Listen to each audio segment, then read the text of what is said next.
Hi, அனைவருக்கும் வணக்கம். நான் உங்கள் ஆதிச்சுடன். நம்ம ஆதிரை கிராஃப்ட்ல வந்து இன்றைக்கு கால பைரவரின் திருவுருவ சிலை தான் எடுத்துட்டு வந்திருக்காங்க.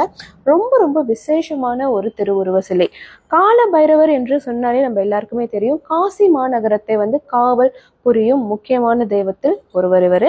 ஸோ இந்த கால பைரவரின் திருவுருவ சிலை நீங்க பார்த்தீங்கன்னா நம்ம கிட்ட 2 சைஸஸ்ல இருக்குங்க.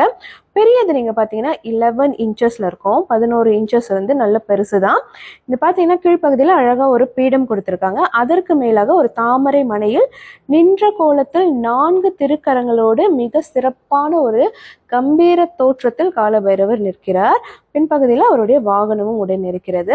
ரொம்ப ரொம்ப அருமையான சிலைங்க. இதை நீங்க வந்து அபிஷேகத்திற்கு தாராளமா பயன்படுத்தலாம். பிரீமியம் குவாலிட்டி பிராஸ். அடுத்தது நீங்க பாத்தீங்கன்னா அதே சிலை வடிவம் 6 இன்ச்சஸ் ஹைட்ல இருக்கக்கூடிய ஒரு அளவுல இருக்கு. இதுவுமே வந்து மிக சிறப்பான ஒரு திருவுருவம் தான். அதே வெர்ஷன் தான், ஆனா கொஞ்சம் ஸ்மால் சைஸ்ல இருக்கும். 4 திருக்கரத்துல வந்து ரொம்ப சிறப்பான ஒரு தோற்றத்துல வந்து நின்ற கோலத்தில் இருக்கிறார்.